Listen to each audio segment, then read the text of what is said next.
السلام عليكم. فيديو جديد تحت الطلب ديالكم الاخوات اللي طلبوا مني الكروكيت او النوغيت اللي كيكونوا حاضرين معايا في اللايف. انا ان شاء الله غادي نحطوا لكم فيديو، كنتمنى ان شاء الله تطبقوه ويعجبكم.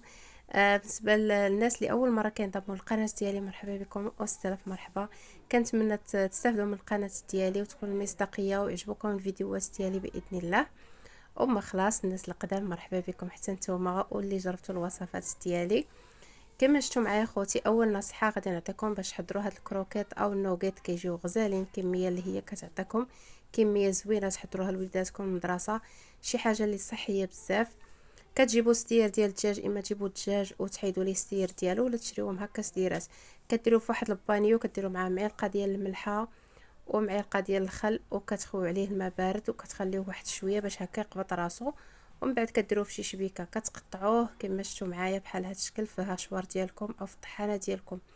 بالنسبه للمقادير البنات اللي درت معلقه كبيره ديال القزبور يابس، درت معلقه ونص ديال لاموطارد، درت واحد دانون مسوس، درت العطريه ديالي اللي كتحبوا نتوما، درت واحد الزلافه تقريبا صغيره ديال الخبز اللي هو محمر اولا شابلوغ، درت 3 ديال صفار البيض، واحد القطيرات ديال الخل او الحامض.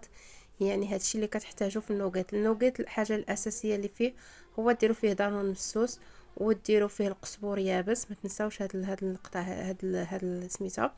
ومن بعد نتوما كتكتفيو يعني بالابزار والملحه والتوابل اللي عندكم في الدار ديالكم، تقدروا تزيدوهم في النوغيت ديالكم. تاني نصيحه البنات، من بعد من كطحنوا هذيك الكفيته ديالكم باش تقبط لكم راسكم، تقبط راسها سمحوا لي، كديروها في شي بواطه. سمحوا لي البنات بزاف بزاف راني في الخدمه، هذاكشي باش كتشوفوا راه ماني ماشي في الدار، هذه في المحل.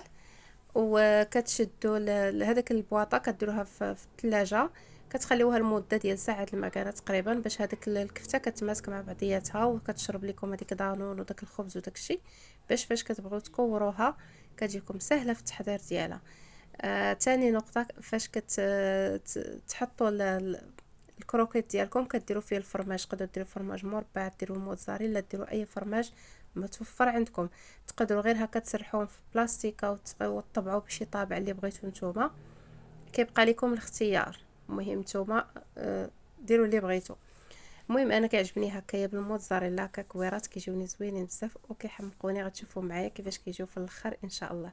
صافي عندي هنا داك 3 البيضات اللي درت الصفر ديالهم، البيض ديالهم هو اللي غادي ندوز فيه ان شاء الله، نحمص فيه.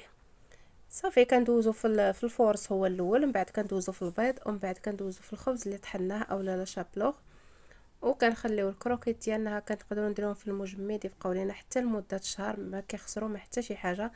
كنجبدوهم من الفريغو، كنسخنوا الزيت ديالنا وكنحطوهم كيطيبوا على خاطرهم. كما شفتوا معايا نقليت معكم واحد الوحيدات، واخا راه ما موجداوش لغدا، دوك راه كومون ديال واحد الكليانه، كيجيو غزالين بصحتكم وراحتكم. كنتمنى ان شاء الله تعجبكم الوصفه وتجربوها، ومرحبا بكم مره اخرى.